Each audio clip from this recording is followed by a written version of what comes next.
शाम के 7 बज रहे हैं। न्यूज 24 पर सबसे बड़ा सवाल में आपका स्वागत है। आपके साथ में हूं मानक गुप्ता।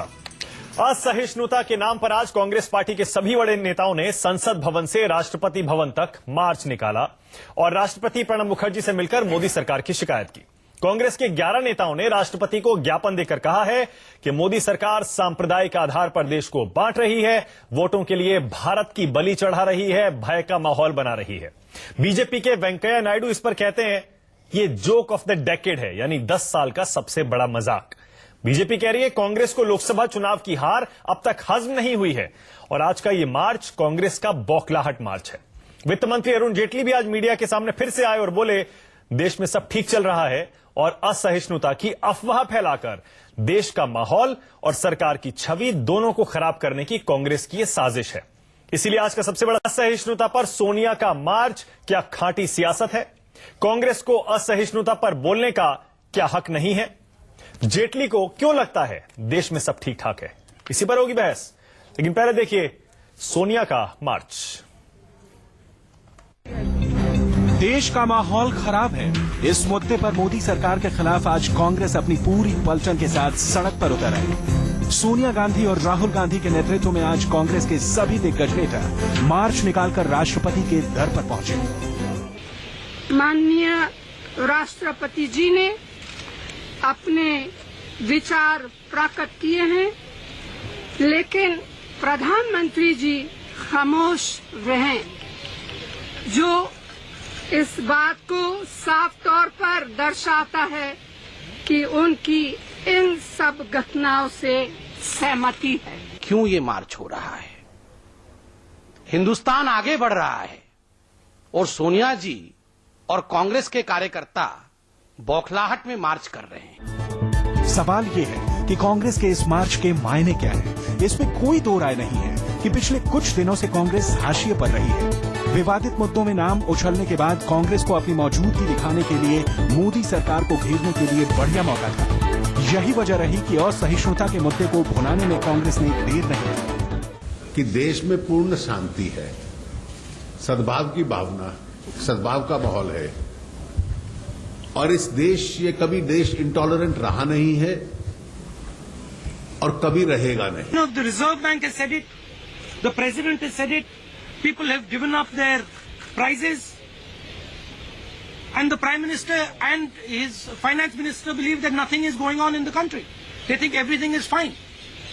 बीजेपी भले ही यह कह रही हो कि देश में सब कुछ ठीक ठाक है, लेकिन पिछले 2 महीनों में जिस तरह से 100 से ज्यादा बुद्धिजीवी मोदी सरकार के विरोध में पुरस्कार लौटा चुके हैं और मोदी सरकार सिर्फ बयानबाजी करती रही है, उससे सवाल तो उठते ही हैं कि क्या वाकई में देश में सब कुछ ठीक ठाक है?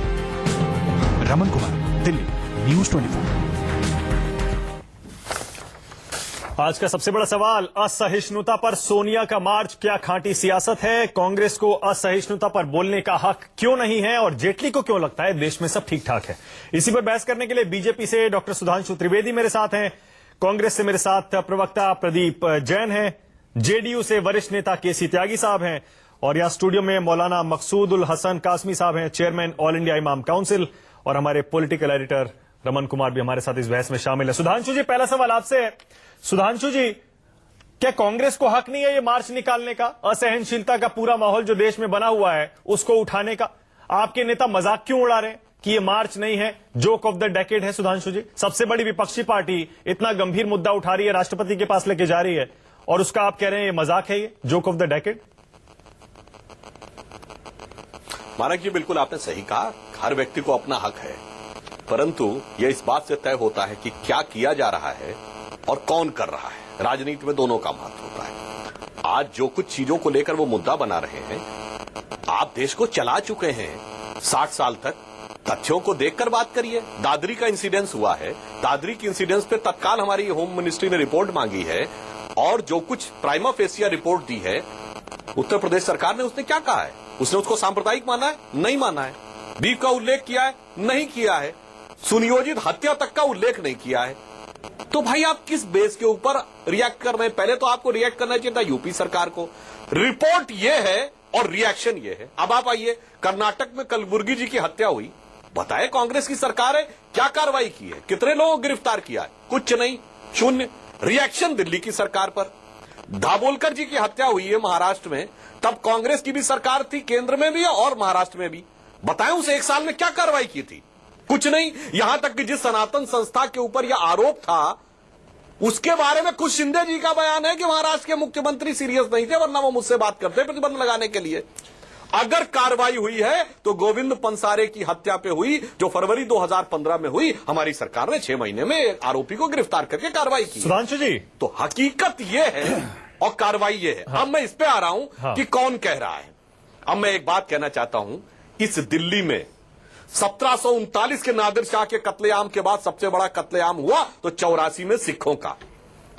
ये वो कांग्रेस कह रही है। 1947 में देश के विभाजन के बाद अगर जनसंख्या का सबसे बड़ा विस्थापन और नरसंहार हुआ तो कश्मीरी हिंदुओं का 90 के दशक में और आसाम के जिलों में। सुधांशु जी, जिसके कार्यकाल में ये हुआ, ये वो कह रही है। और ये सामान्य नहीं था। एक वाक्य पूरा करने दीजिए, सुनिए, एक वाक्य पूरा करने दीजिए। जो कुछ कहा था, इतनी बड़ी घटना के बाद राजीव गांधी ने कहा था बड़ा पेड़ गिरता धरती हिलती, हो तो ठीक है। कश्मीर में पोस्टर लगाए गए थे कि घाटी खाली करके चले जाओ, अखबारों में विज्ञापन निकाले गए थे और उन अखबारों के एड।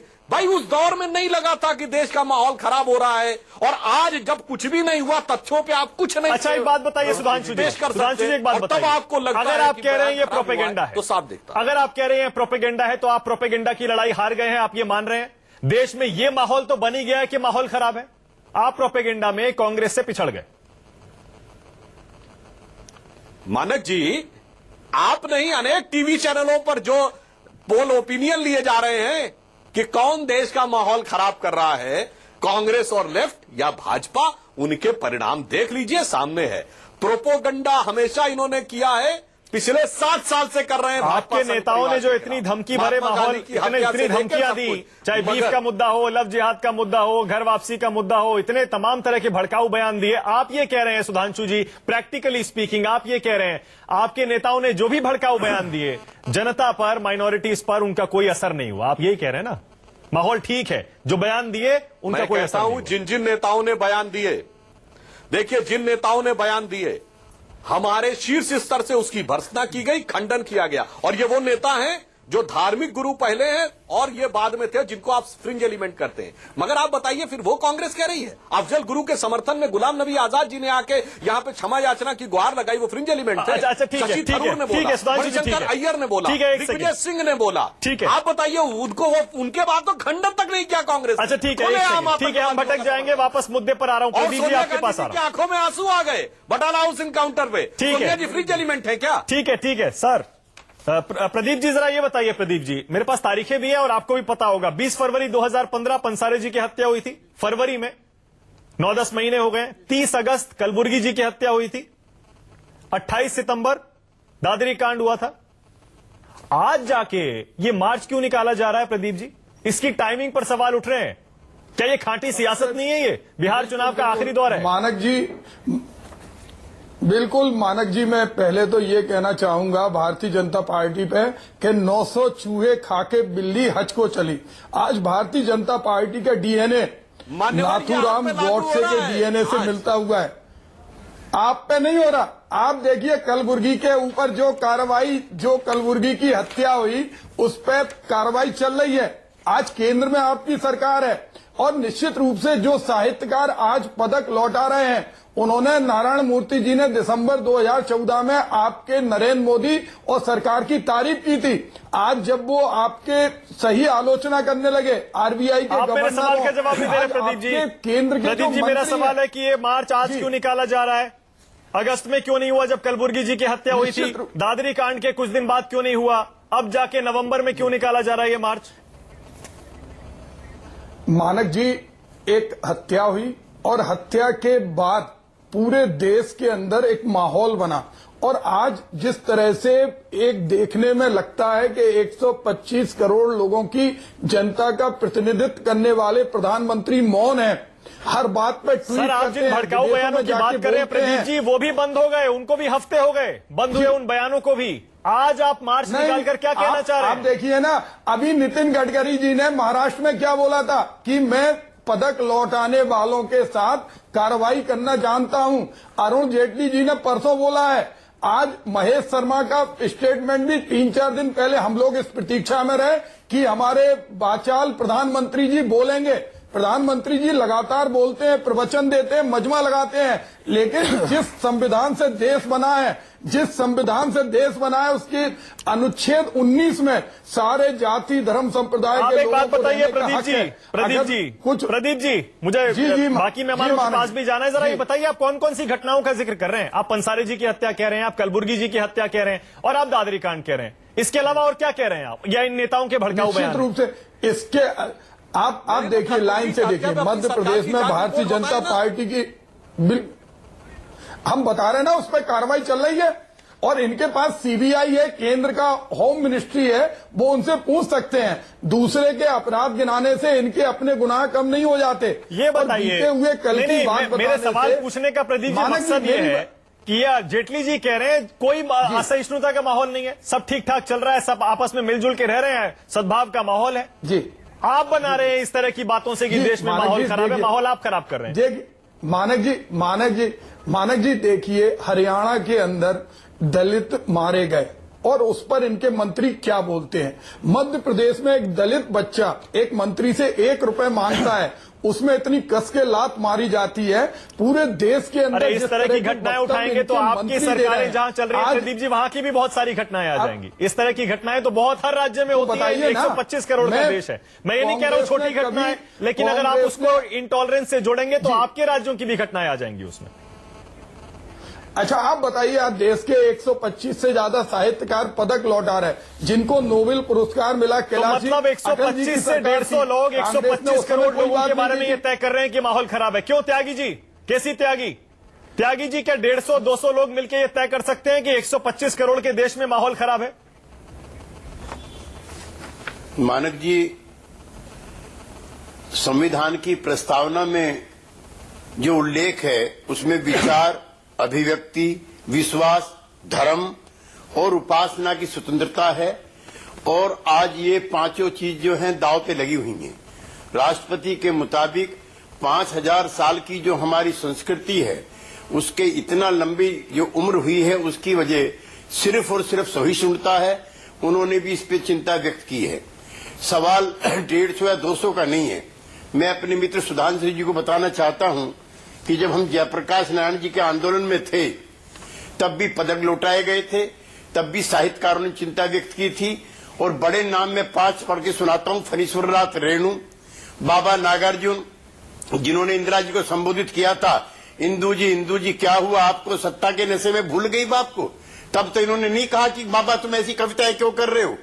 धर्मवीर भारती, मुनादी वाला जिन्होंने लिखी थी, आलोक धनवा, कुलदीप नैयर, राजेंद्र सच्चर, ये सारे देश के वो बड़े साहित्यकारों का नाम है जो आज से भी बड़े साहित्यकार हैं। इन्होंने उस समय जब आपातकाल जैसी परिस्थितियां पैदा हुई सारे लोग सड़क पर आए। आज जब लोगों को लगता है कि वो विचार, वो अभिव्यक्ति, वो विश्वास, धर्म और उपासना फिर खतरे में है। महाराष्ट्र सदन में एक रोजेदार के मुंह में आप खाना डालते हो तो क्या उसकी उपासना सुरक्षित है? अखलाक त्यागी जी धर्म विशेष का है। त्यागी जी सर, बात तो आप सुनते नहीं हैं। त्यागी जी, आप इतनी पुरानी बातों का जिक्र कर रहे हैं, लोग शायद भूल भी चुके हैं, इसीलिए आप पर आरोप लग रहा है कि आप लोग इस तरह के मुद्दों को उठाकर आप लोग माहौल खराब कर रहे हैं। जमीनी स्तर पर कोई माहौल खराब नहीं है, ये पुरानी घटनाएं उठाकर आप लोग माहौल खराब बताकर माहौल खराब कर रहे हैं। कौन सी दादरी पुरानी घटना है क्या?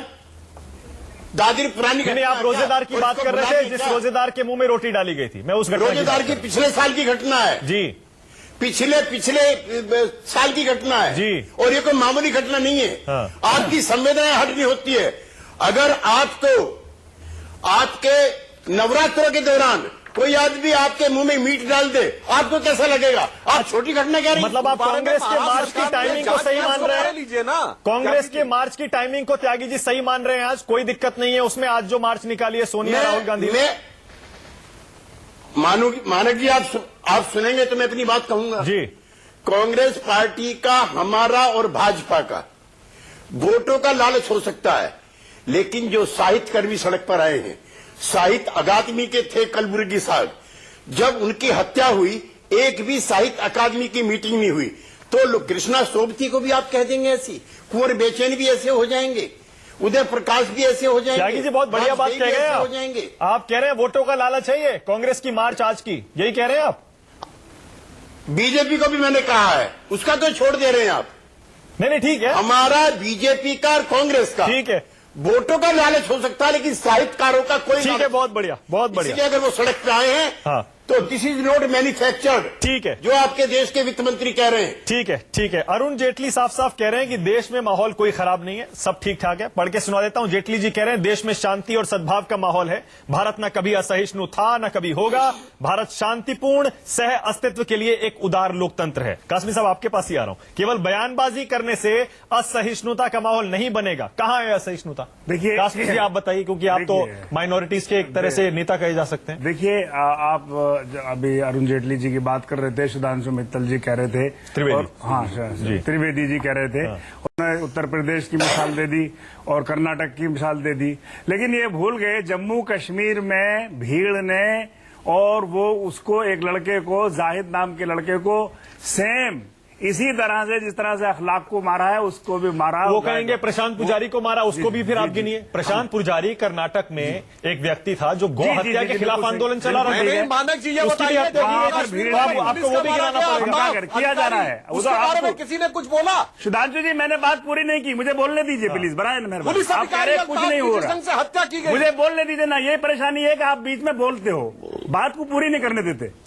मैं ये कह रहा हूं अगर देश में सब कुछ अच्छा चल रहा है तो 1 महीने के भीतर राष्ट्रपति जी को 4 बार क्यों इस देश में टॉलरेंस की बात करनी? वो कह रहे हैं कि माहौल बन गया, माहौल तमाम ट्रेंड को तोड़ करके वो कह रहे हैं माहौल बनाया गया। आखिर कोई तो बात है, आखिर कोई तो बात है, इतनी बड़ी बात या तो इन लोगों को पता हो। कभी ऐसा नहीं हुआ, कभी ऐसा नहीं हुआ। जी वो ये कह रहे हैं कि माहौल बना दिया गया, माहौल खराब है। राष्ट्रपति जी पर आप वो उतारे हो, इतनी बड़ी घटना हुई है, prime minister head of the state है, उनको बयान देना चाहिए। आखिर क्या वजह है वो राष्ट्रपति के पर्दे के पीछे से बयान दे रहे हैं?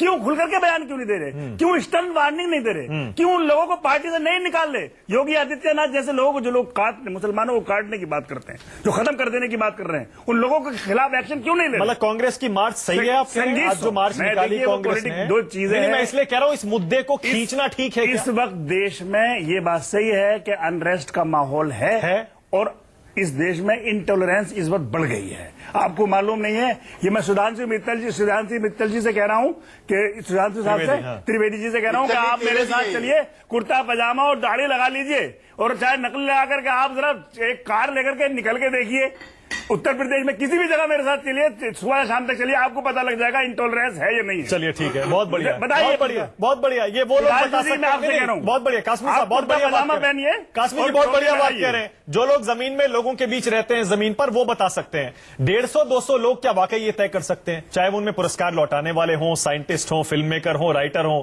या फिर वो लोग जो राजनीति से ताल्लुक रखते हैं, क्या उनके कहने से ये हो जाता है कि माहौल खराब है? रमन आप बताइए, आप आज कांग्रेस की इस मार्च में शामिल थे। मैं आपसे क्या देश हमारे देश, एक सेकंड ब्रेक के बाद आ रहा हूं, मुझे एक बात पॉइंट, हमारे देश में पूरी दुनिया में माहौल हो रहा है, उड़ रहा देश का। क्या न्यूयॉर्क टाइम्स, क्या वाशिंगटन टाइम्स, क्या लंदन के अखबार जो हम पर टिप्पणी कर रहे हैं, जिससे हमारा माहौल उड़ा रहे हैं, क्यों?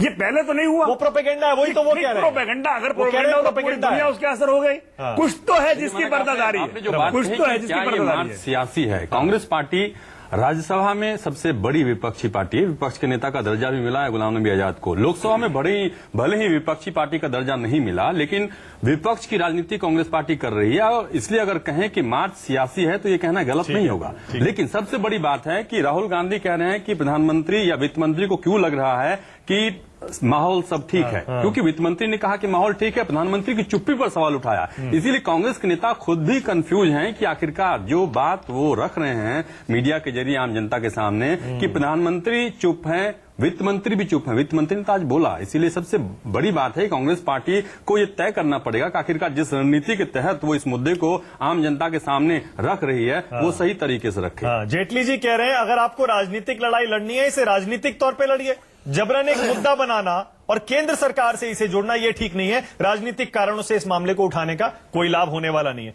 राहुल गांधी कह रहे हैं बहुत सारे लोग इस बात को साफ कर चुके हैं कि वो उस तरीके से खुश नहीं है जैसे ये सरकार देश को देखती है। माना कि मतलब कुल मिलाकर जो पुरस्कार लौटाए जा रहे हैं, घूम फिर कर बात सारी वहीं आ जाती है। देखिए मानक, एक बात केसी त्यागी जी ने बहुत अच्छी बात कही। उन्होंने कहा कि ऐसा नहीं है कि सिर्फ नरेंद्र मोदी के खिलाफ एक माहौल बनाने की कोशिश हो रही है। उन्होंने कहा पूरा उन्होंने ब्यौरा दिया कि उस वक्त भी हुआ था जब इंदिरा गांधी या आपातकाल के वक्त भी इस तरह की बात हुई थी, क्योंकि अरुण जेटली ने कहा था कि सरकार के खिलाफ कुछ लोग माहौल बना रहे हैं। और जब नरेंद्र मोदी को प्रोजेक्ट किया गया था प्रधानमंत्री, यही लोग थे जो कि खुलकर कह रहे थे कि नरेंद्र मोदी को प्रधानमंत्री बनाना देश के लिए सही नहीं होगा। इसीलिए कहीं न कहीं देश के अंदर ऐसा माहौल बन रहा है जिसको लेकर कुछ राजनीतिक पार्टी हो सकता है सियासत के जरिए ही अपनी रोटी सेकने की कोशिश कर रहे हो, लेकिन कहीं न कहीं कुछ गड़बड़ तो है। ये बात तो सुधांशु त्रिवेदी भी मान रहे हैं कि कर्नाटका में जो घटना हुई राज्य सरकार की जिम्मेदारी है। जो घटनाएं हुई है वो तो हुई है, जो बयान आया वो तो आई है। ब्रेक ले रहा हूं सुधांशु जी, ब्रेक के बाद आपके पास आऊंगा। ब्रेक पर जाने से पहले आपको बता दें, बिहार चुनाव पर न्यूज 24 पर बस 2 दिन बाद आने वाला है सबसे सटीक और सबसे विश्वसनीय exit poll. News 24 today Chanakya के एग्जिट पोल। आपको याद होगा पहले भी दिल्ली चुनाव में, लोकसभा चुनाव में सबसे सटीक आंकड़े आपको दे चुका है। बस 2 दिन बाद ही आप जान जाएंगे 8 तारीख को बिहार में किस। आज का सबसे बड़ा सवाल है, असहिष्णुता पर सोनिया का मार्च क्या खांटी सियासत है? कांग्रेस को असहिष्णुता पर बोलने का हक क्यों नहीं है और जेटली जी को क्यों लगता है देश में सब ठीक ठाक है? इसी पर हम बहस कर रहे हैं। बीजेपी से सुधांशु त्रिवेदी हैं, कांग्रेस से प्रदीप जैन है, केसी त्यागी जी हैं जेडीयू से, यहां कासमी साहब हैं चेयरमैन ऑल इंडिया इमाम काउंसिल, और यहां मेरे सहयोगी रमन कुमार भी हैं। त्यागी जी, आपकी बातों में अक्सर वजन होता है। त्यागी जी, अक्सर बहुत बढ़िया बात आज आपने एक बार फिर से की है, मैं आपका कायल हो गया हूं। आपने, आपके सहयोगी कांग्रेस के नेता साथ बैठे हैं, आपने कहा साफ साफ कि ये मार्च जो निकाला जा रहा है राजनीतिक कारणों से निकाला जा रहा है। त्यागी जी, मेरे मन में एक सवाल आ रहा है। त्यागी जी, इस मार्च में क्या आपको बुलाया गया था, जेडीयू को बुलाया गया था, या फिर बुलाया ही नहीं गया? नहीं, आप मेरे वक्तव्य का गलत विश्लेषण कर रहे हैं। मैंने कांग्रेस के मार्च को बुरा नहीं कहा है। मैंने कहा कि भारतीय जनता पार्टी, जेडीयू और कांग्रेस पार्टी का समर्थन और विरोध राजनीतिक हो सकता है, लेकिन साहित्यकारों का नहीं है। मैं आपसे बहुत नम्रता के साथ, आपसे भी और अपने मित्र, मेरे बहुत प्रिय मित्र हैं, इनसे पूछना चाहता हूं कि गिरिराज सिंह, निरंजन ज्योति, संजीव बाल्यान, वीके सिंह, साक्षी महाराज, योगी आदित्यनाथ, क्या ये भाजपा की आवाज हैं? क्या ये भाजपा की आवाज हैं या सुषमा स्वराज, राजनाथ सिंह, वेंकैया जी, ये भाजपा की आवाज है? त्यागी जी, दूसरा, एक ही हफ्ते में दो, एक सेकंड त्यागी जी, मेरे सवाल का जवाब दे दीजिए त्यागी जी, उसके बाद आप बोलिएगा, मैं नहीं रोकूंगा आपको। मेरे मन में यह सवाल अटक गया है कि कांग्रेस की इस मार्च में क्या जेडीयू को बुलाया गया था, वो नहीं गई, या फिर जेडीयू को बुलाया ही नहीं गया? क्योंकि आप तो सहयोगी हैं, बिहार में मिलकर चुनाव लड़ रहे हैं, एक चरण का चुनाव अभी बाकी है। नहीं, हम तो बिहार चुनाव में व्यस्त हैं। अगर बुलाया जाता तो हम जाते, लेकिन उनका अलग से मार्च था और उसके जो मुद्दे हैं उनसे हमारी सहमति है। और अगर वो भविष्य में जब हम बिहार चुनाव से लौट के आएंगे, वो बुलाएंगे, हम उसमें शामिल होंगे। ये काम हमने सुधांशु त्रिवेदी की पार्टी जी के साथ भी किया था 75 में, आज भी करेंगे। नागरिक आजादी, बोलने की आजादी, उपासना के धर्मों पर जब जब भी प्रहार होगा, जब भी देश का सोशलिस्ट और सेकुलर फ्रेमवर्क पर जब भी प्रहार आएगा, हम आपातकाल में भी जेल गए थे और नरेंद्र मोदी जी की सरकार में जो अघोषित इमरजेंसी है उसमें भी जेल जाने के लिए तैयार है। लेकिन मेरी बात ये सुन लीजिए आप कि एक सेकंड, अखलाक की हत्या दादरी में होती है धर्म की वजह से।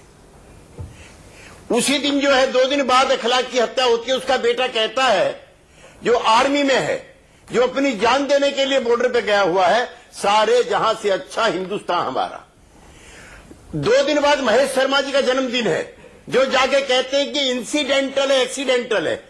प्रधानमंत्री जी समूचे देश के हैं, वो भारतीय जनता पार्टी के नेता नहीं है। वो महेश शर्मा का तो जन्मदिन की बधाई दे सकते हैं, लेकिन मृतक अखलाक के फौजी बेटे से नहीं कह सकते, बेटे तेरे बाप के मरने का मुझे दुख है। संवेदनाएं यहां दिक्कतें पैदा करती हैं।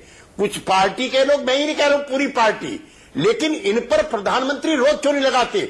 और मैं आपके माध्यम से कहना चाहता हूं, अगर गिरिराज सिंह, निरंजन ज्योति, संजीव बाल्यान, वीके सिंह सरीखे लोग मंत्रिमंडल में रहेंगे तो संसद की कार्रवाई नहीं चल सकती है। राष्ट्रपति ने सवाल उठा दिया, हम नहीं उठा रहे। ठीक है, ठीक है, सही है, सही सुनता खत्म है। ठीक है, 5000 साल की संस्कृति दाव पर। ठीक है सुधांशु जी देखिए, अब सीधी सीधी बात यह है, आप ही के सारे बड़े बड़े नेता, बड़े बड़े मंत्री जो भड़काऊ बयान दे रहे हैं, आपकी बातों से, सरकार की बातों से ऐसा लग रहा है कि उन बयानों का कोई असर आम जनता में नहीं हुआ है। आप ये कहने की कोशिश कर रहे हैं, अगर आप ये कह रहे हैं कि माहौल ठीक है। एक सवाल मैं सुधांशु जी से ऐड करना चाहूंगा। कभी सुधांशु जी ने ब्रेक से पहले ये बात कही थी कि जिनका भी बयान आ रहा है वो राजनीति में या तो मंत्री नहीं है, सांसद नहीं है, वो संत महासंत हैं, उनका बैकग्राउंड है। लेकिन जिन नामों का जिक्र अभी किसी त्यागी ने किया, वो सारे या तो मंत्री हैं, सांसद हैं। सुधांशु जी, देखिए, यहां त्यागी जी ने पहले जो बोला उससे एक चीज और स्पष्ट हो गई। उन्होंने कुछ नेताओं के नाम लिए, कहा हम इसको भाजपा माने, या दूसरे वरिष्ठ नेताओं का नाम लिए कि इसको भाजपा का वक्तव्य माने। तो बहुत स्वाभाविक रूप से उत्तर अपने आप में निहित है कि जो वरिष्ठ नेता बोल रहे हैं वही भाजपा का वक्तव्य है। और जो बात अभी रमन कुमार जी ने कही कि जो हमारे कुछ नेता जो कि धार्मिक पृष्ठभूमि से नहीं है और उनके बयानों पे आपत्ति है, तो उसमें थोड़ा तथ्यों की जांच कर ली जाए, स्थिति स्पष्ट हो जाएगी। वीके सिंह जी ने जो बोला था उसके लिए उन्होंने खंडन किया, खेद व्यक्त किया, माफी मांग ली, और राजनाथ सिंह जी ने उसके बाद उसके ऊपर कड़ाई से बयान भी दे दिया।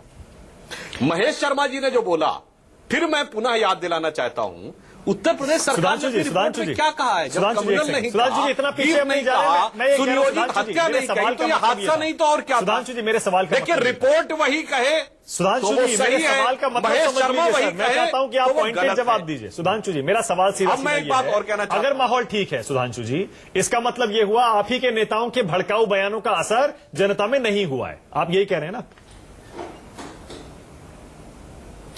जी बिल्कुल, हम ये बात कह रहे हैं, जिम्मेदारी से कह रहे हैं। अभी त्यागी जी ने आपातकाल से तुलना की।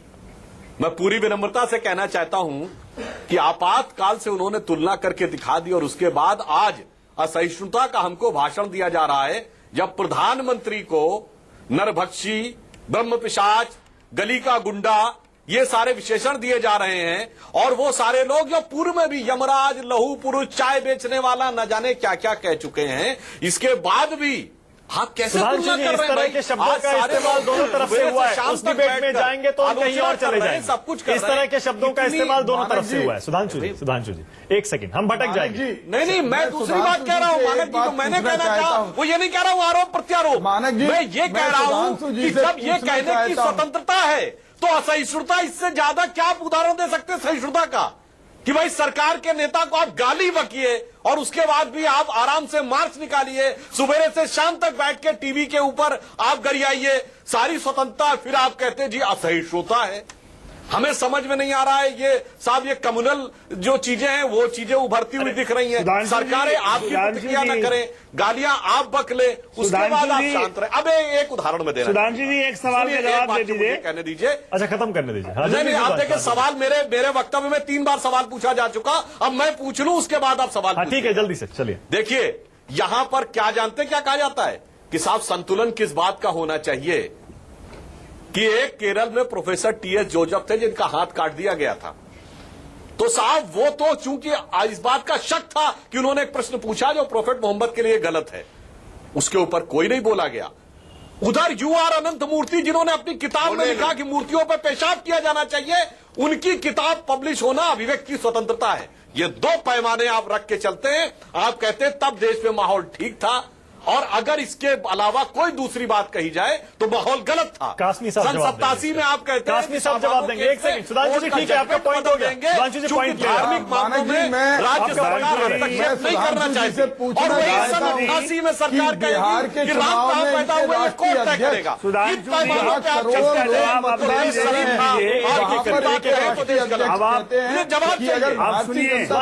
बिहार में हारेगी, बिहार में फूटेंगे। आपने जोसेफ के हाथ काटने का सवाल रखा। प्रदीप जी, एक सेकंड में आ रहा हूं। प्रदीप जी, कासमी जी कुछ बोल रहे हैं, आ रहा हूं। प्रदीप जी, एक सेकंड। आपने जोसेफ के हाथ काटने वाली बात कही, जिन लोगों ने हाथ काटा वो जेल गए और उन लोगों को सजा मिलनी चाहिए, मिली, लेकिन हम उसकी मजम्मत करते हैं। आपकी सरकार ने क्या किया? किसकी सरकार ने? मार्क्स निकाले। आप वो समझ रहे हैं, प्रदीप जी बोल रहे हैं। नहीं, मैं आपसे पूछ रहा हूँ सुधांशु जी, जब मेरा सुधांशु जी, मैं ये कह रहा हूँ आपके अंदर हिम्मत नहीं है। आपने साक्षी महाराज जिन्होंने गांधी जी के कातिल को हीरो कहा, आपने